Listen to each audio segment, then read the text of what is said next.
Welcome to the Explainer. Today, we're going to tackle something that trips up a lot of people, the alphabet soup of IT. We're going to turn baffling acronyms like DHCP and DNS from confusing jargon into tools you can actually use. Ever feel like IT pros are speaking a totally different language? Yeah, you are not alone.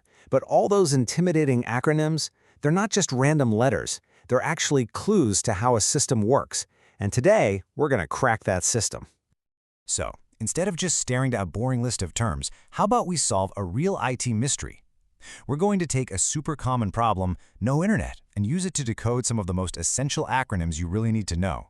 We're putting these letters to work.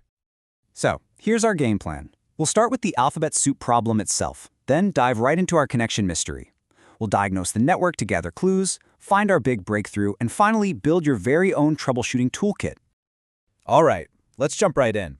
And first things first, let's just admit it. The sheer number of technical terms out there can feel, well, like a huge barrier to even getting started. I mean, just take a look at this. The official list for a pretty foundational IT certification, the CompTIA A Core, has well over 150 acronyms. Who can memorize that? Staring at a list like this is, frankly, not the way to learn.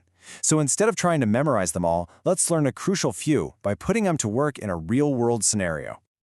Okay, so forget that giant list. Let's step into our detective story for today, the connection conundrum. This is where those acronyms stop being just trivia and start becoming actual clues. And here we go, the classic, super frustrating IT puzzle. You've done everything you're supposed to do, right? You plugged in the cable, you see the little lights blinking, but nothing. Web pages just won't load. The clues to solving this are hidden in those acronyms. Every good investigation starts at the scene of the crime. So we're going to start locally, with the hardware right in front of you and your immediate network environment. It's time to gather some clues. All right, clue number 1 is your NIC. That's the network interface card. Basically, it's just the physical port on your computer where you plug in the network cable. Think of it like the front door to the entire network. And let's say the lights are on, so it looks like the door is unlocked. Okay, so that cable connects your front door, the NIC, to the LAN, your local area network. This is like the digital neighborhood you live in, your home or your office. So you're connected to the neighborhood, but for some reason, you can't get out onto the main highway. The plot thickens. And here it is, our first major clue. You go check your computer's IP address, that's its unique ID on the network, and you see this number starting with 169.254. Now this is huge, because a normal working address in your house usually starts with something like 192.168. This number? This is different. It's not a real address. It's more like a distress signal. What you're seeing is something called an APIPA address. Your computer is basically throwing its hands up and saying, look, I tried to ask the network for a proper address, but nobody answered, so I made one up for myself. It's a symptom, not a cure. It means your computer is totally isolated. So that APIPA address, that's our smoking gun. It tells us with absolute certainty that the specific service responsible for handing out valid addresses just isn't doing its job. So the big question is, which protocol is that? And the answer to that question? Well, that's our big breakthrough. It all comes down to a protocol that's basically the traffic cop for your whole local network. And the culprit is DHCP, the Dynamic Host Configuration Protocol.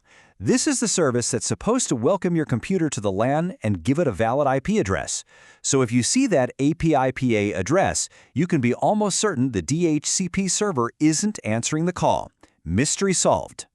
And this party analogy, it's perfect. Imagine showing up to a huge party with no host to tell you where to sit. That's DHCP. Without it assigning seats, or IP addresses, all the guests, your devices, would just be wandering around lost. They couldn't talk to each other. It's the thing that prevents total chaos. So take a second.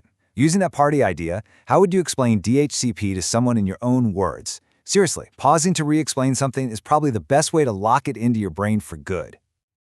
Okay, so now DHCP is working, you've got a valid IP address, you're on the network.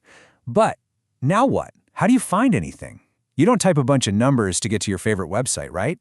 You type a name. And that's where DNS comes in, the domain name system. It's literally the internet's giant address book. And to round it all out, your LAN connects to a WAN, the wide area network. So if your LAN is your local neighborhood, the The WAN is the whole planet's system of highways and roads connecting all the neighborhoods together. For our purposes, the WAN is the internet. All right, case closed. So let's do a quick recap of our key players, the essential acronyms that helped us crack this case from start to finish. And here it is, your everyday acronym toolkit. It all starts with the NIC, your physical connection to the local LAN. Our big clue was that API-PA address, which points directly to a DHCP failure. Once DHCP is working, it gives you a real address, and then DNS becomes your phone book for finding websites on the massive WAN. See? They're not just random letters. They're a story, a sequence of how you get online. And really, that is the big takeaway. We didn't just go through a list of definitions. We followed a story, right? A troubleshooting process. When you understand the part each acronym plays in that story, these terms stop being jargon and start being actual tools you can use. This quote really nails what we just did. We took this complex puzzle of network connectivity, we looked at the individual pieces, and by seeing how they all fit together, the whole system suddenly becomes a lot simpler to understand. So, thanks for joining us on this little investigation. The digital world is just packed with these kinds of puzzles. The key is to keep asking questions, keep looking for those patterns that turn all that complexity into clarity. And as always, stay curious.